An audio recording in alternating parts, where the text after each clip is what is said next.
Pendant que Volodymyr Zelensky était en Suisse avec ses amis en train de manger les pizzas, en train de boire le bon vin, en parlant de la paix dans son pays, en refusant d'inviter la Russie sur cette table de négociation, en essuyant aussi le refus de l'Inde, de la Chine et du Brésil, du moins de façon officielle, l'Ukraine et les Occidentaux avaient invité la Chine à ce sommet dit de la paix et aussi le Brésil. Mais seulement, ces pays ont refusé de venir là-bas pour une simple raison que vous ne pouvez pas organiser un sommet de la paix en évitant d'inviter la Russie.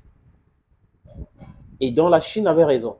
Mais le but de l'invitation de la Chine et le Brésil, c'était pour donner une connotation internationale et essayer, avec le discours de la fin de ce sommet, pour dire que la Russie a été exclue de la communauté internationale. Même la Chine était présente, ça montre quoi et tout ça. Et la Chine n'a pas voulu entrer dans ces guerres communicationnelles que les Occidentaux ont voulu créer autour de cette soi-disant sommet de la paix. Et pendant que Zelensky était en Suisse, les Russes continuaient leur opération dite spéciale, qui est une guerre, les amis.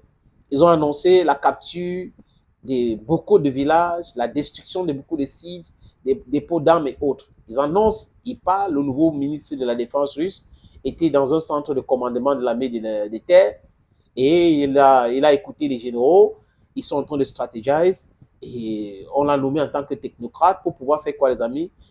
Faire prospérer l'économie des guerres. C'est de ça qu'il est question aujourd'hui.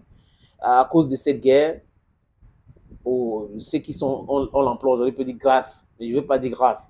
À cause de cette guerre, la plupart de tous les Russes ont le boulot, ils ont le job parce que leur complexe militaro-industriel tourne à merveille et même ils exportent aussi beaucoup plus des armes aujourd'hui. Donc, vous voyez que à quelque chose m'arrêterait bon. Mais je suis peiné de dire ça parce qu'on parle de pertes en vie humaine.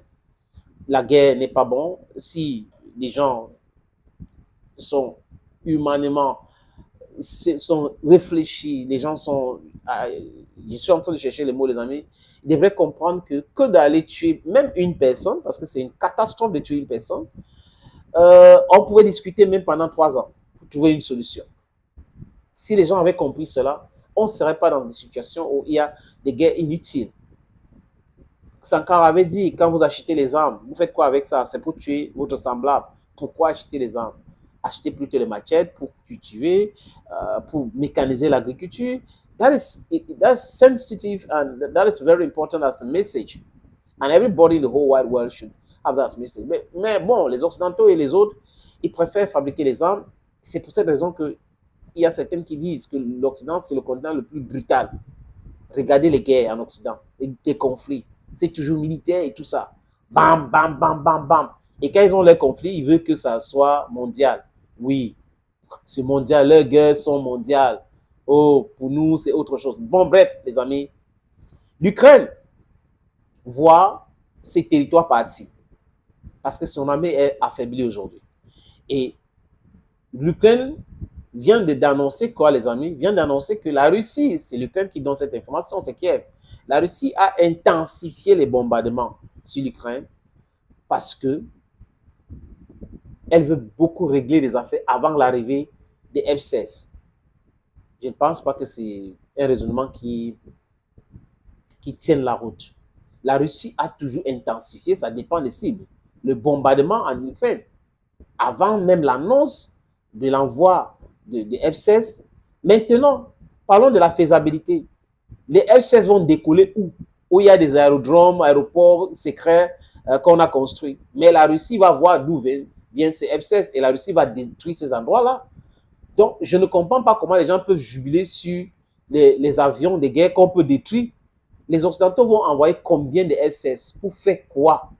Pour aller attaquer quoi?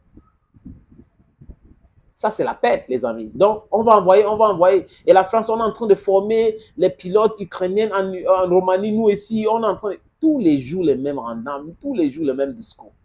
Est-ce que l'Ukraine, en disant ceci, pense que la Russie va un peu bouger? La Russie a peur? Non, c'est la guerre.